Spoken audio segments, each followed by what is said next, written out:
Okay, welcome back to part 3. In this video I'm going to show you how to make your own material types if you don't have one for the wall. Now currently our wall has some values. I'm not sure if you noticed this in the last video, but if you want to know some information about our wall, Revit can actually calculate a lot of that information for us. So as long as we're not creating our own material and not plugging these in like our resistance values and the mass and so on, Revit will provide that for us. In addition, we can see what our wall section looks like just by clicking on this preview window over here. It's going to give us a display of our wall section, and this is oftentimes in reports with each section annotated so that the designer of said wall can actually understand how much of what material is in it. So it's actually kind of a useful tool.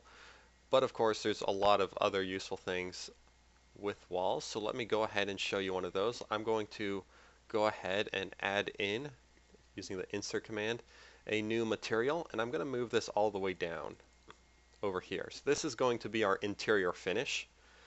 And let's go ahead and click on that, and actually let me give it let's say drywall.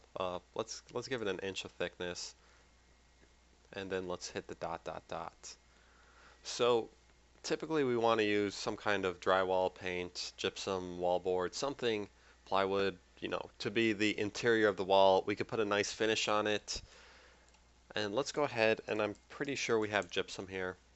Yeah, so we got some wallboard. We can use that for sure, but maybe you want to create your own material, as I'm sure a lot of you do.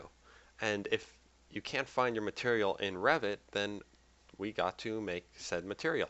And it's really not hard to make materials. All you want to do is go ahead and create a new material. So let's go ahead and actually, sorry, it's the one right next to it. It's a little circle with like a plus next to it. It's hard to see on my screen, but if you click on that and then go to create new material, we can create a brand new material. So here's my default new material. Let's go ahead and identify what this is. So go ahead, think of a good material. And let's go with a veneer plaster. Veneer plaster.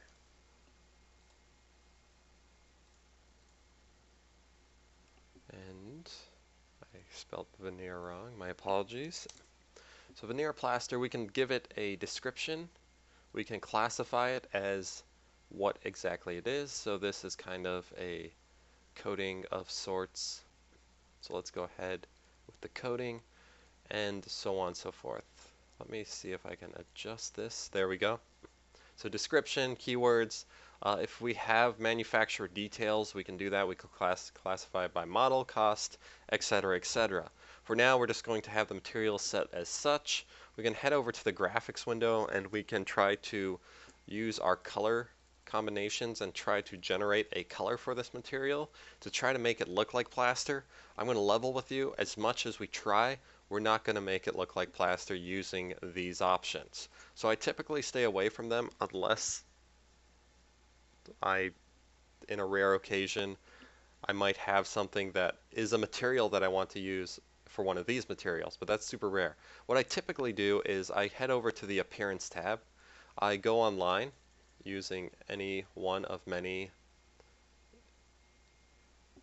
browsers, and I search. So, look up some plaster. Try to find something that you feel would make a good, nice finish for your house. So let me say this actually looks pretty nice. So I'm going to actually view this image, and I'm going to save this image onto my desktop. So save picture as and save it to your desktop. I'm going to move it over to my side here. Sorry. I'm working off a dual monitor display, but I'm going to save this as veneer plaster. And then what we can do is we can actually click where it says no image selected, and we can select the veneer plaster.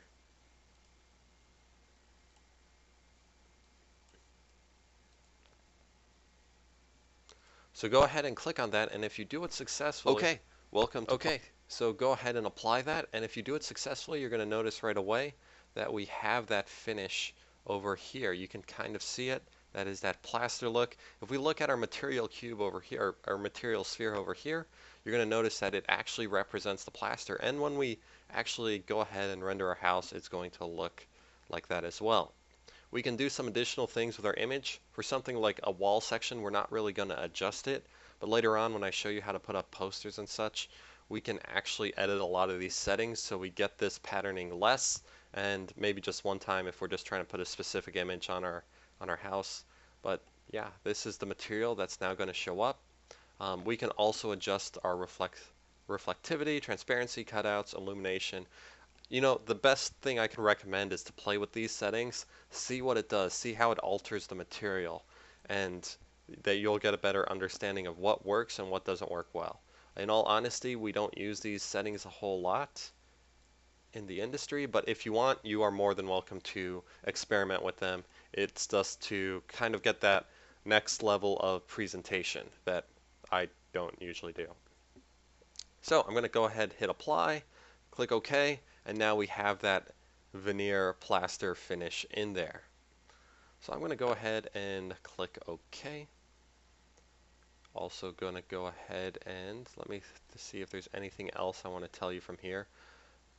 I think for the most part this is fine. You're going to notice that some of these we can't change because they're locked by the program themselves, and right now we can't add them, although we might add them later.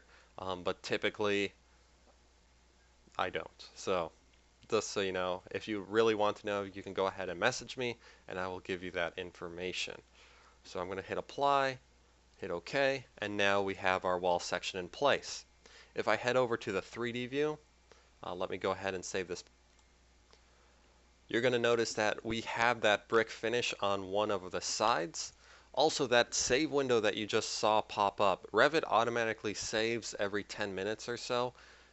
So when you make settings or when you make changes, it will ask you to save if you haven't saved the file for a while by default. We can turn that off. I actually find it useful because sometimes this program actually does close on you while working on things and you can lose some work.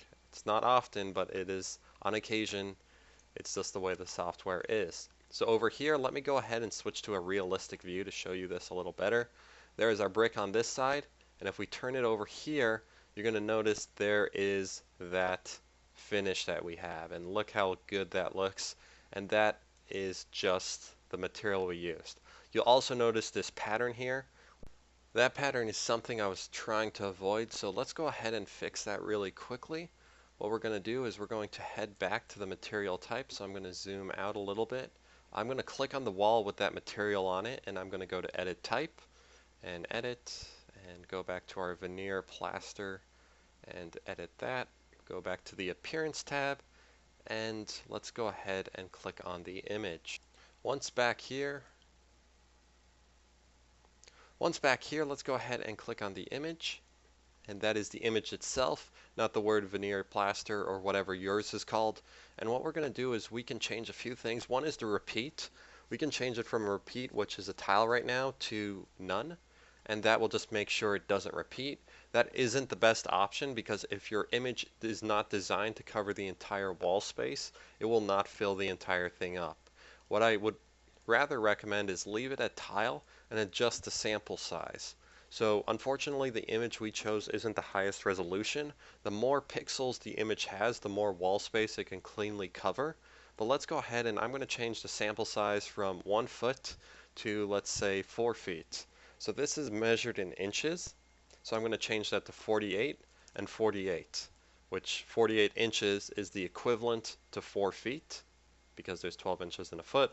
So now the sample size has changed, and we can now click done, apply, OK, and you'll see that it has a lot less tiles on it. It's not perfect, I'm aware of that, but it's much cleaner. And if you want to work on that, you know, just make sure how it blends doesn't create this divide. You know, and it is possible to do with the right Photoshop skills or whatnot to design that up.